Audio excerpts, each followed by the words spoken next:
Making your mark in Formula One is incredibly difficult, especially when you're up against a three-time world champion teammate.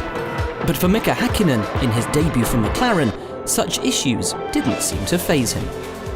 The 1993 Portuguese Grand Prix was a big weekend for the young Finn. Drafted in to replace Michael Andretti, he took the fight straight to Ayrton Senna in a big way, out-qualifying the then qualifying king by 0.048 seconds, quickly showing he was going to be no pushover. Mika, that is one fantastic return. You must be very pleased with it. Yeah, I'm pleased. It could have been better. In what way? To be first. Starting from the second row, Mika would eventually crash out of the race, but not before taking the fight to Williams' Alain Prost from the start line and duelling with Ferrari's Jean Alesi into turn 1. It was a major wake-up call for Ayrton Senna and a real statement of intent from the Flying Finn.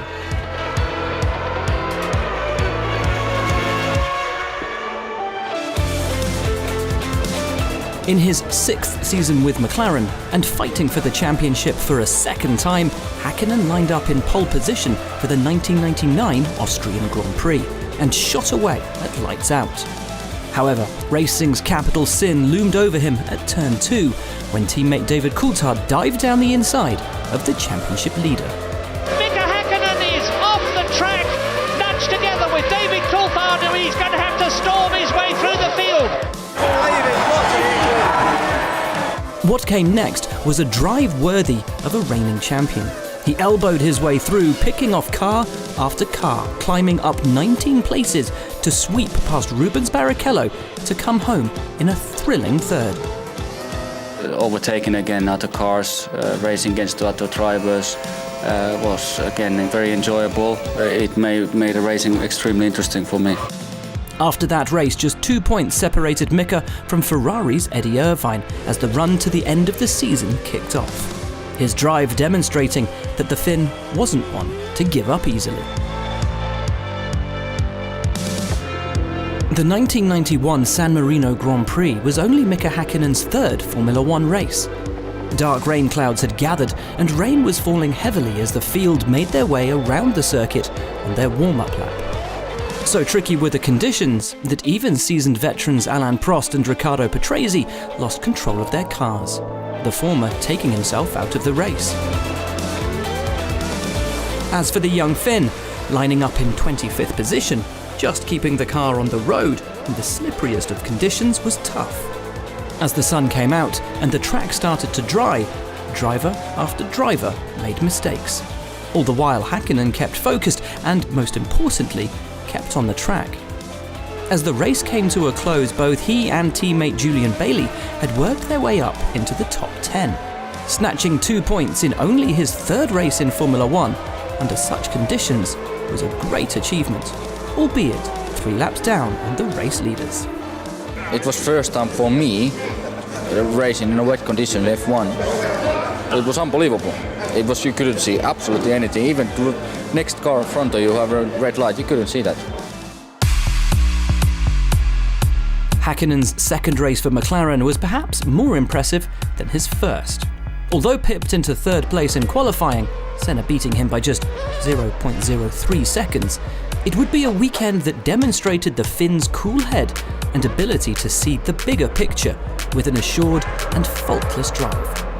Keeping out of trouble, Hakkinen allowed the 2 old foes to head off into the lead and battle. Alain Prost gets it sideways.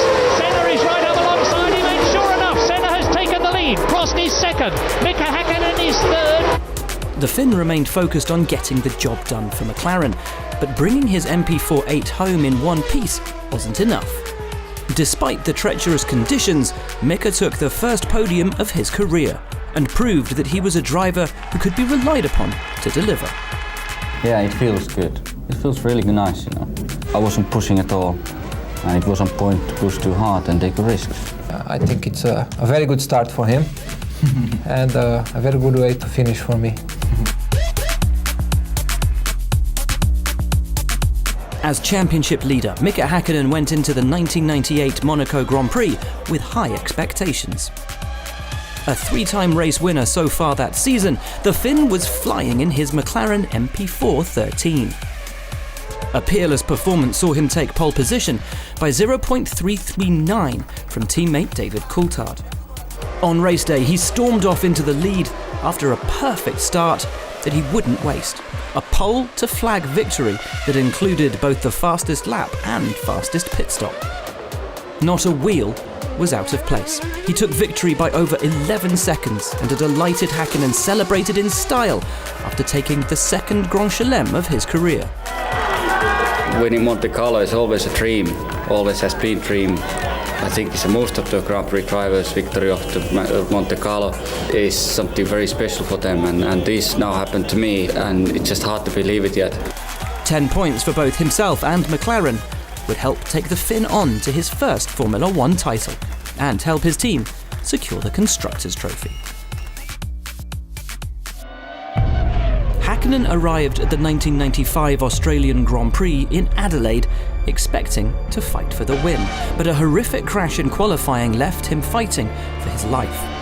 A left rear puncture on his MP410C caused him to lose control, hit a curb, and was flung into the air before smashing into the barriers at over 120 miles an hour.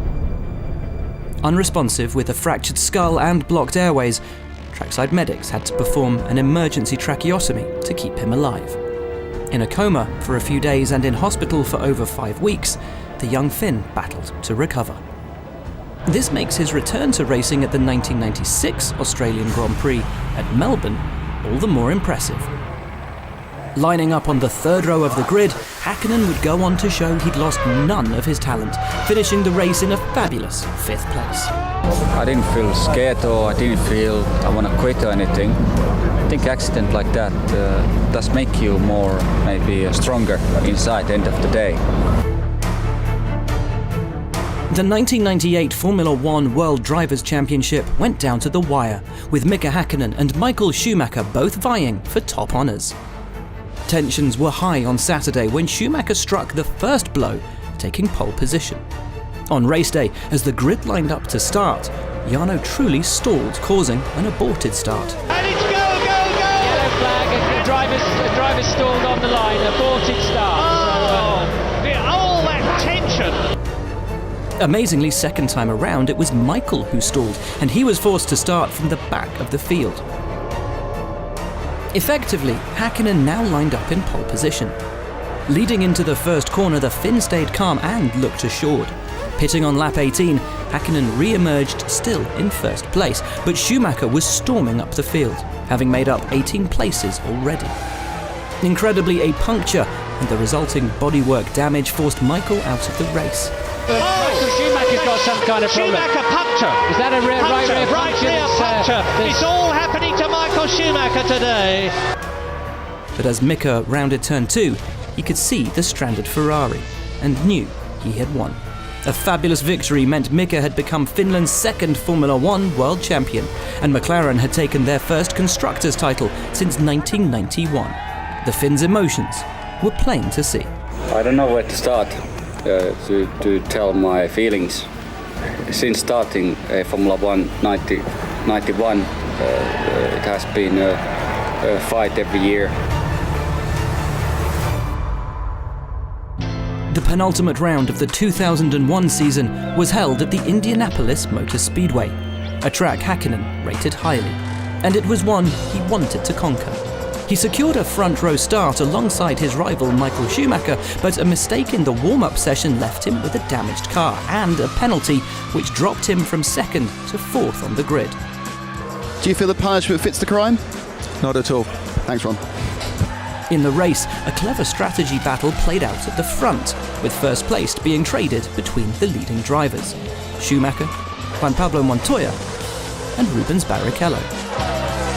Choosing to go long and stay out, Hakkinen bided his time, caring for his tyres and pushing through, eventually pitting on lap 46. He emerged in second place behind Barrichello and was soon chasing him down.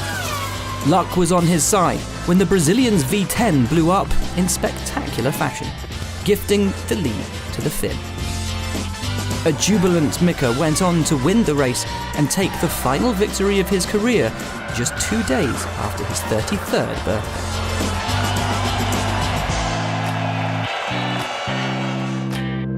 The climax to the 1999 season was once again held at Suzuka, and was once again a battle between McLaren and Ferrari. But this time, Mika was fighting for the title against Eddie Irvine.